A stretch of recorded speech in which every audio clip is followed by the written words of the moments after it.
Delhi high court ने हाल ही में अपने एक अहम फैसले में कहा है कि जो पत्नियां अपने पति से लंबे टाइम से अलग रह रही हैं, वो पति के साथ क्रूएल्टी कर रही हैं और इसी आधार पर पति अपनी पत्नी से तलाक ले सकता है।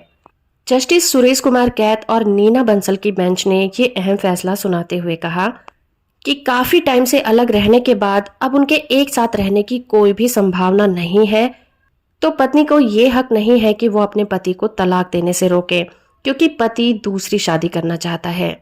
पत्नी ने पति पर क्रूएल्टी का इल्जाम लगाया था, क्योंकि उसका कहना था कि तलाक की जो याचिका थी वो कोर्ट में पेंडिंग थी और उसी दौरान ही उसका पति दूसरी महिला के साथ रहने लग गया था और उसके 2 बेटे भी हैं।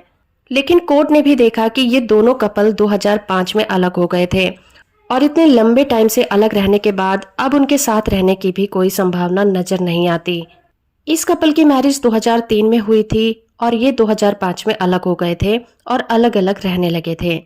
पति ने यह आरोप लगाया कि पत्नी ने शादी के दौरान कई तरह की समस्याएं पैदा की और पति के साथ क्रूरता की, यहाँ तक कि वो अपने भाई और रिश्तेदारों से उसकी पिटाई भी करवाती थी। इस केस में पत्नी और उसके फैमिली मेंबर्स पर आईपीसी के सेक्शन 506 क्लॉज 2 के तहत अपराध भी साबित हुए थे।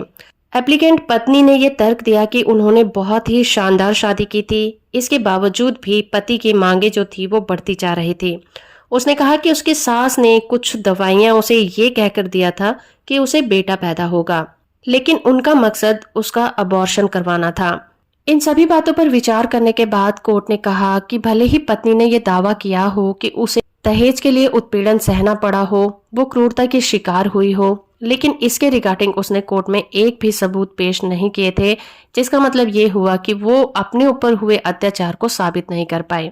और कोर्ट ने यह भी कहा कि अपील में महिला ने पहली बार ये भी दावा किया था कि उसके पति ने शादी की और 2 बेटियों को जन्म दिया। हालांकि बेंच ने यह भी कहा कि दूसरी शादी का ना तो यहाँ पर कोई जिक्र किया गया और ना ही उसके रिगार्डिंग कोई सबूत भी पेश किए गए या फिर पुलिस में कोई शिकायत भी दर्ज की गई। इसलिए दिल्ली हाई कोर्ट ने पत्नी की अपील को खारिज कर दिया और फैमिली कोर्ट के तलाक देने के आदेश को ही बरकरार रखा। जजमेंट की पीडीएफ कॉपी का लिंक आपको नीचे डिस्क्रिप्शन में मिल जाएगा, आप वहां से इसे डाउनलोड कर सकते हैं।